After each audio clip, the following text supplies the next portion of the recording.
Hey guys, Brian Stevens here with the National Real Estate Post. I have Steve Jacobson. He is the CEO of Fairway Independent Mortgage Bankers. Steve, how are we doing today? Doing good. How you doing, Brian? Good. Hey, listen, I wanted to have a subsequent conversation with you based on our last one because a lot has happened over the past couple of weeks in real estate and lending. The first one is, want to have this conversation once again. Everything going fantastic over at Fairway right now? The noise has definitely died down, so we're kind of back to normal, so that's good. There has been a lot of things that have taken place, more on the real estate end. What do you make of this lawsuit that is just permeating and saturating every conversation right now across the country? It's business as usual for us. I mean, we know the appeal process, it'll take time, and consumers still need help, and they still need to reach out to agents. And I know a lot of people have asked what's going to happen to us, what's going to happen to this. I've never really been too concerned about anything that could affect everyone. If every mortgagee has the same rules they got to play with, so what? We just play the game as according to the way the rules are dealt to us and just keep rolling.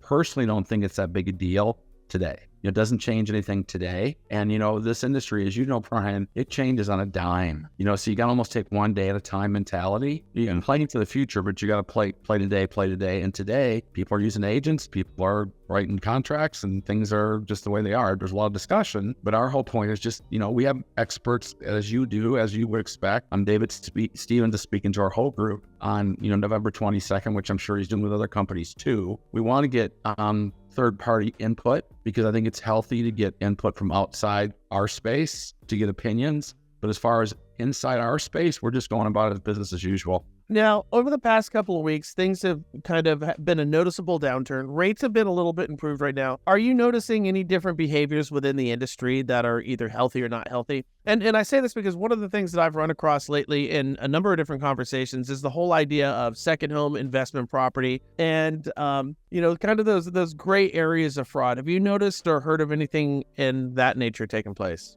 We just keep focusing on what we do well, and it's a daily activities. I mean, for example, and this, we've talked about before, if anybody that originated in the 80s, okay, they know you have to be educating people on buy downs. You have to educate people on what forward commitments are. You have to, builders still have inventory issues. You say, really? There are still pockets of inventory issues, and there's things that you can do to present to people right now to keep you busy. And, it's like the business used to come to us. Now we have to go get it. But so much of going and getting it is educating the agents and or builders. If you have 7 to 10 homes yet in an inventory to sell this year, the question is, how much are you willing to pay? And have you ever heard of a forward commitment? Well, us that originated in the 80s, that's how do you sell loans when the rates are 10.5 to 14.5%?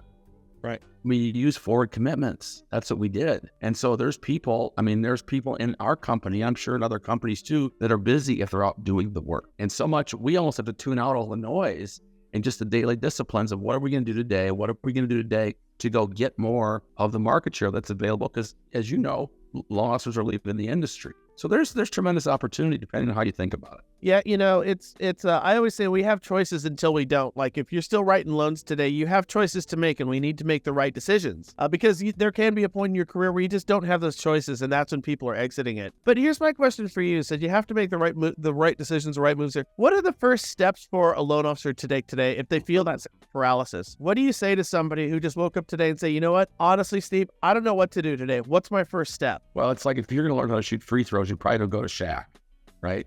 Right. We just had a call with a gal that's already closed over 250 units this year. So it's like, okay, what are you doing? You have to model the people that are doing well today. And every company has those people. And so if you're new, you have to have some kind of mentor program or whatever. I'm not going to go through 3 years of figuring stuff out if somebody's doing it today. Right. So make sure you have a platform. I'm sure all companies do, right? Where you learn from the best, you're getting input. We all, as loan officers, we want that silver penny. We're kind of like chasing squirrel. Well, we're not going to chase everything that comes our way, but there could be a nugget or two that, oh my gosh, I can do that. And I think that's the discipline right now is all the companies, I'm sure, have the platforms where they're learning from the best. And there's people in this industry right now are still doing well. Learn from them. Now, the person we talked to today was funny. We asked how many units she'd done this year for so far, and she, oh my gosh, I'm embarrassed. 250. Well, it's because she's normally does 400 to 500, right? So even that, knowing that she's closing 25 loans a month, it's like, well, how do you, what's the mentality? What are you doing now because of what the market's shifting? And then she shared what she's doing. Well, if I'm a new loan officer, I want to jump to that right now. I want to learn from her today. You don't want to wait. I mean, I might as well just go right to the best right from the start. Okay. That's the way it goes. So what's she doing? What's she doing? She's doing stuff that you would expect any mortgagee would share, which is she's out educating people. What is a forward commitment? How does a 2-1 buy down work? How does a 3-2-1 buy down work? If you have inventory, how much are you willing to sell that property? I mean, you have to go out and educate agents. I mean, agents don't care when rates are good. They don't need us. They need us now. It's like people say, well, what do you mean the 80s? Who cares? I wasn't even born in the 80s. I said, listen, in the 80s, what you learn is it originally between 12.5% and 15% or 14.5%. Nobody wants a high rate. They want a deal. A 1-0 buy down is a deal when rates are high. You know, like people say all the time, date or, rent the rate. If really 224, is an election year. So there's a lot of people think the rates will get a little better. Not a lot, but a little, right? Right. Do 1-0 buy downs. Educate people what that looks like. Who pays for it? What happens? Well, you can't just do it. I mean, you can do it on a piece of paper. Then there's fancy stuff you can show people, but you got to go and educate people on how to use that. You got to go and educate people how a rental loan works. Say, why is that? Because everybody's got these 50 to 100,000 worth of things. Oh my God, my house sucks. I can't sell it until I have that done. Well, no, that's not true. But you got to go out and educate people and have classes where you share with people, because all agents want more listings, right? Well, if they know they can get listings, but there's 50 to 100,000 worth of stuff that needs to be fixed inside the property, you can have that done and the new buyer can pick out what they want. Well, you have to go educate people how to do that. I'm assuming, Brian, that all mortgagees are doing the same thing. We're all out educating people. The ones that do are busy. The ones that aren't have to decide, do you want to go off? Do you want to stay in this industry? I had a client who came in, I hadn't seen him for 20 years. True story. Just came in last week, had not seen this guy for 20 years. I haven't written a loan in 7 or 8 years. And I go, how the hell did you remember? How'd you find me? Is what I really kind of asked him first. And we just kind of hit it off, and I had known some of his family members, but he came into me a rather simple person in terms of what his finances are. And he says, hey, Brian, he goes, I want to increase my real estate holdings right now. I said, okay, what are you doing? He goes, well, I'm retired. He's got a disability retirement, a modest income, not a big one. Bought a house 20 years ago, still owns that, sitting on about $400,000 in equity on it right now. Bought a second home, sitting on a couple $1,000 in equity over there. And he comes to me and he says, Brian, he goes, I want to increase my real estate holdings right now. And I thought, well, this is one hell of a time for somebody who doesn't make a lot of money to come to me and say, you want to increase your real estate holdings, and he wanted to do so by leveraging the equity in his house. He's sitting on, let's call them 3s, on both his investment property and his primary residence. He's got enough equity to make this whole thing happen. What would you counsel that client to do? What'd you say? I said, honestly, you know what I said. I said, this is a great time. Absolutely, you should. 100% real estate is always going to pay for you. What I told him, I said, why don't we look at one of these DSCR loans? And because he was thinking kind of a multi-unit complex, I said, listen, you find something that has 4 or 5 units and it pencils today. Can you imagine what that thing will do when it pencils?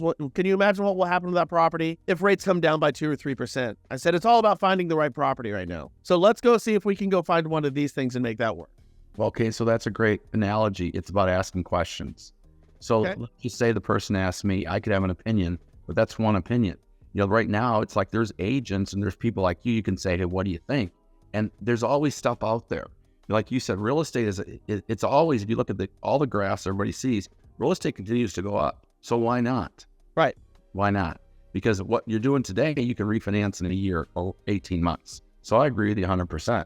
But you need a good agent to do that, because you got to find the right property to pencil, as you say. You do. And what I kind of like about that approach and what I try to tell loan officers right now, I say, hey, listen, the typical protocols right now is you find a client, you qualify that client, then you find the property to go ahead and fit that client. I said, when you're looking at some of these non-QM deals that are out there right now, and listen, I know it's a small portion of the market, I said, but with these DSCR loans, you get to qualify the property first, and then you go find the client. Well, if you don't have any clients to qualify right now, why don't you spend your time qualifying properties? Because they're out there, they do exist. Well, it's the same thing, right? What you said right there is the same thing about educating a whole bunch of people on how rental loans work. They may never do a rental loan. Yeah. Just knowing that you have the expertise of understanding how to present that to a group of 10 people, you know how it is. There's a network of people we work with, 8 to 15 people. Well, they're all on the fringe of trying to change that. If you're not out educating people, you're not going to expand your base. You educate people, you connect with somebody, and then you find out they like BMWs more than Harleys or whatever. Right. You kind of can become buddies. And when you start becoming buddies, you start working together. And that's just a goofy part of this business. And you know this to be true. There's always 5 to 8 people that care about your business more than you care about it yourself. You say, what does that mean? When you're good at what you do as a loan officer, They're your buddies. Dude, how you doing? You need more loans? How about you talk to this person? Your unconditionals, we all have them. You all have them. It's not 100 of them, but it's 5 to 8 people that really care about, they're your friends. And you go meet people that are your friends, they'll help you get business. So you go out and educate, whether it be what you just shared, that example, or like a rental loan or a forward commitment or whatever that is. It's an opportunity right now to get out in front of people in small groups, not big groups, small groups, 5 to 8.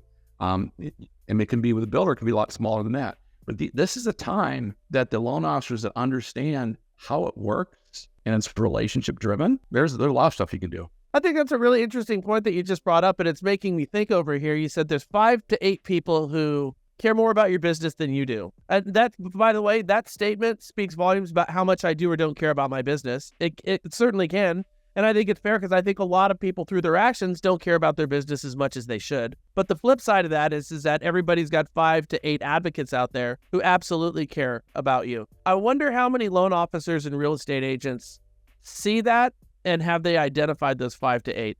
If you have those people in your life, Steve, have you identified them? Dude, that's the business. Of course it is. I mean, that's the fun. I was lucky enough to be at an event in Phoenix a couple of weeks ago, and I left there as an originator in 1990, and we had 300 people there with agents in the audience. We're doing some social media stuff. I spent my time connecting with my old agents.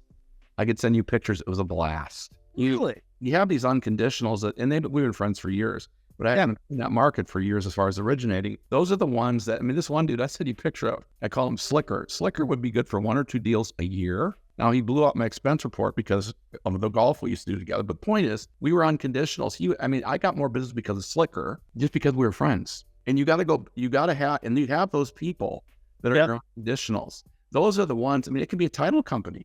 Right now, people are blowing deals. The money's not getting on time. The docs are, if a company's going through trouble, the title company will know it first. If you have an issue, if you want to have a great relationship, now go get some people in the title business that get to know them well. Yeah, I agree. I can call on you, say, dude, I'm fine with somebody else. The day you're pissed off at your mortgagee and the title company says, dude, call Brian, is like nirvana. Yeah. It's these relationships, and you got to have them. Boy, I'll tell you what, that's for a new loan officer who's watching this right now who doesn't have that one figured out. It's we will sleepwalk through our day, and we'll miss the opportunities that are right in front of our face. You have your title and escrow people who basically have to play the role of Switzerland, where they really can't endorse anybody, but they're not going to badmouth anybody. I got news for you. Those guys are always there when things blow up at the end. They're the ones who fix things at the end. And they will very, very quietly and subtly in a nuanced manner go ahead and direct traffic. And that's the only way it's done. To overlook your title and escrow people is just missing a huge opportunity that's right in front of our face. I totally agree with that. See, there are opportunities that are in front of our loan officers. There's a million different areas that they can be searching. So right now, we spoke about this before. It's always kind of getting back to the basics. I asked you a moment ago, what's those first steps that we can take right now? Every mortgage company has 20% of superstars, 70% of people are doing great, and 10 to 20% of folks that need to get off the snide and start to kind of fix their situation. For those in your company right now who are probably the bottom 20%, which are the bottom 20% for every company, is there anything that we're doing right now to try to reinvigorate and remotivate those people, or is this just a point that we have to accept a certain amount of attrition in this business? It's a mindset thing. We both know this industry is really hard at 0, 1, and 2 loans a month. It's really hard. 0, 1, 2, 3, and there's a lot of people in that mindset. And the question is, are they going to stick in there? It's a personal decision. But if you want to blast through that, if you think about this, if you didn't, and just think you're starting, let's say you don't make any money for 4 months. You don't make any money, just get by. But you can make $100,000 a year the rest of your life. Wouldn't you model somebody for 4 months so that you could, and do the work? All day long. That you can make $100,000 the rest of your life? So to me, if I'm, for example, if I want to do VA loans, and the gal we just talked to is 70% VA, wouldn't I want to pick her brain and just model what she does and do the daily disciplines that help you get there? To me, it's all about want to. You got to want to, and you got to be able to reach out. And then you got to expect that you're going to have the best training that there is possible. If you expect a lot, you get a lot. You got to be very confident. So I don't care what it is that you did well, play the piano, play the trumpet, athletics. You got to pretend like you're that mindset today. The best day you had in your business, or you're playing piano or playing trumpet or playing sports, the best day nobody could stop. I don't care what your thing was. You're going to have that mindset every day. Yeah. If you have that mindset every day, then you're not scared to call that person that's on 250 units and say, hey, can I pick your brain for 15, 20 minutes? How many people in the course of a day actually ask for your opinion? The truth is not many. So if you call somebody inside your company or whatever and say, I just want to get your opinion on something and run something past you. Now, I'm sure all mortgagees have the same platform. They encourage this, but you got to have this because you got to learn from the best right now. You can't mess around. Yeah. You know, we see people doing forward commitments and they're blowing through $2 million in 4 days. Now, come on, how hard does it take a loan up today at 4.5% or 5.5%? It's not hard. Now, we got people doing that in Fairway right now. Now, if I'm listening to this, I want to know how to do that right now because nobody's shopping you at 4.5% or 5.5%. 4 days, $2 million, boom. Or maybe 3 weeks ago, they couldn't even spell forward commit. We need shiny pennies. And we need to have a platform where we can model stuff that works right now. So I think it's a mindset. God, I love that. We need shiny pennies. And boy, do we ever. We need shiny pennies.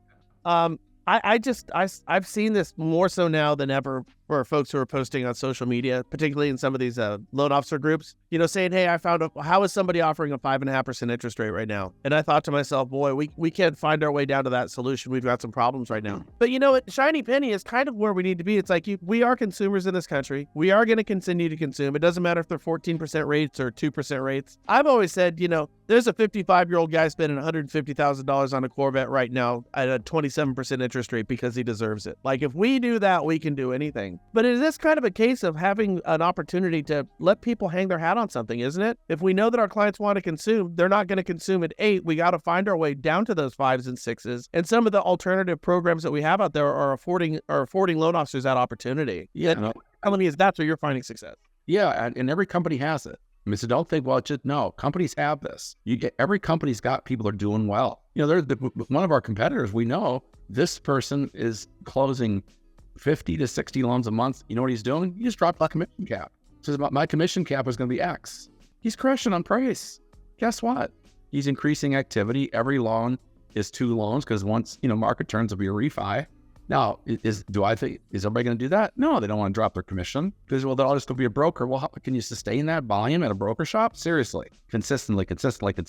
Well, guess what? That's the competition doing it. It's impressive. You know, so people are doing stuff, right? And you have to kind of get outside your own comfort zone, try things that you go, I wouldn't do that. Well, maybe, you know, if you've done something in your life where you thought you knew something and 6 months later you look back and gosh, I wasn't that smart. Every day of my life. But I knew it today. And then 6 months from now, you go, gosh, what was I thinking about 6 months ago? So you kind of got to get on your own way and just kind of take a step back and say, what's working today? Right. What's working? And don't be so into yourself that, oh my gosh, who cares what you think? Learn from others. You know, John Maxwell is interesting. I probably said last time, heard him speak at a church like 8-9 years ago. He said, you know, at 70 years old, he said, hey, you know, one of the things I've learned through life is there's always 5 people around you that are more self-aware of you than you are of yourself. Well, if that's even half true, we got to really question how we think. Boy, isn't that the truth? Yep. I mean, I believe that statement too, by the way. I believe that. Yeah. So there's always 5 people. You would say, Steve, you're an a-hole. Well, maybe I am. You think so, Brian? Well, the point is you just got to listen to those people. Yeah.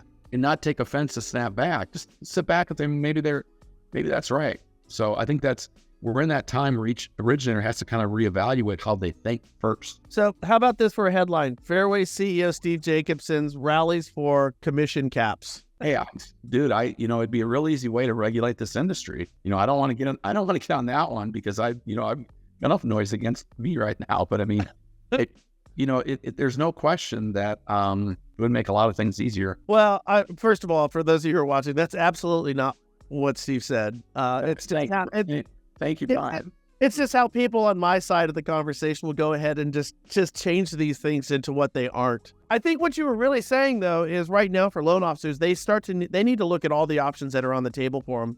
And maybe even some of those options that they have not approached in years past. It's time to reevaluate those. As far as it comes down to caps on commissions, I don't know if you believe that or not, but I do kind of believe that. I think that idea is long overdue in this industry. I think that we get to a point where there's X amount of money that somebody will do a transaction for. And when we see some of these commissions getting up at the $20,000 to write a loan, somebody's going to do that for less than that. And I think caps kind of make sense. And I'm saying this from a loan officer standpoint. Right. I've been a loan officer. I mean, you have to have been a loan officer to understand this mentality. I'm all for it. I am too. Because it would just, I mean, that whole thing since 2010 or 2011 has just dumbified this industry because everybody has their own rendition of what LO comp is. I mean, it's just the goofy, stupidest thing ever, right? And you show it to regulators, and we all were blessed by probably the same return, but then there's 90 renditions of that whole deal. It would make things so much easier for the industry if it was just, here it is. And I'm not going to get on that sandbox because it's a deal. I know. But it would not be a surprise if one day they just said, here it is. Because when you look at payroll records and you see what people make on a per loan basis, it's ridiculous. It's too much money, because here's the deal. If you make X amount per loan, it cuts down your activities. And if you're not doing the activities, then what happens is you're not an expert. That person that's done 78%, 250 units, she's an expert. Yeah. That's who you want to go to. You want to go to the experts. And that's a whole, my gosh, we get another whole topic on that. No, but I agree that, it's a zero net game for you to have this conversation right now, because you represent a bunch of loan officers who might not like that message. But I just think from a real logical standpoint, from a critical thinking standpoint, I think it's an honest conversation that we need to be having in this industry. Again, I don't want to sidetrack and derail us, because we're trying to find a way to generate more business. You had simply brought up that somebody lowered what their commission split was, or they lowered their comp plan on this. And here's my thing. It's just really that simple. Would you rather sell one at 10,000 or three at 5,000? Honestly, it can kind of come down to that. This whole idea, I think, is long overdue. Let me ask you one final question here. How do you feel about pricing exceptions then? So I see a lot with companies right now. Hey, listen, I can say one thing, and the second after I say it will give somebody one, right? The point is, it's situational. Every situation is the boss. Steve's not the boss. This mortgagee isn't the boss. That mortgagee isn't the boss. The boss is the situation. Anything you have a policy on, which is great. As soon as you have a policy, you're going to break it because of the situation. So to me, it's going to be very situational. And I would be, if I said we're not doing them, that's not true, because you have to. You have to have flexibility in the street, because the problem with corporate is they don't understand the street. You say, what does that mean? Corporate has no idea how hard it is to get loans. And if you've done loans for this group for 8 years, you got to get that next loan. You're going to have to, it's just the way the business is. But if you go to corporate, well, you can't do this because they don't know what they don't know. And that's the hard part. To me right now, you have to almost originate it. As a CEO, I'm glad I've originated to understand what this industry is about today. And that's no disrespect to anybody. I just feel very fortunate that I had that background, because it's not easy with stuff that's going on, because you got to move fast. You can't wait. You got to go, boom, let's go. So the future of mortgage lending over there at Fairway, you guys feeling pretty confident about things? Well, there's some things coming up that are pretty positive for us that we can't. I've been told I have to put, a Ziploc on this, so I will. But we're having fun. I mean, it's you either do have fun or you don't get out of the business, right? Because this is that time where there's a lot of stuff going on. The buybacks are still there. People don't want to buy loans. Fannie and Freddie don't want to buy loans. We deal with it too, just like everybody else does. So you better dig into this business, have great relationships, and the people that do will be fine. Hey, listen, guys. Steve, thank you so much. If you guys want to reach out to Fairway, right over here, there's links. Reach out to these guys. I've now had a number of conversations with Steve. We met under very precarious circumstances, frankly, because of me. What I've learned about these guys is they're super cool. They're genuine. They're cool. If you're looking to align yourself with a bunch of folks that I think you'd kind of get along with, you could start in worse places than these guys over here at Fairway. And I don't even care about those faces Ashley's making down there. I'm watching. We're gonna call her big ticket instead of police ticket. Big ticket, not police ticket today. Yeah. Hey, listen, thank you so much for your time. And one of these days I'm gonna get out there to Wisconsin and we can jump on some bikes. Hey, sounds good, big boy. Have a good day. See ya. Bye-bye. Thanks, man. Later. Bye.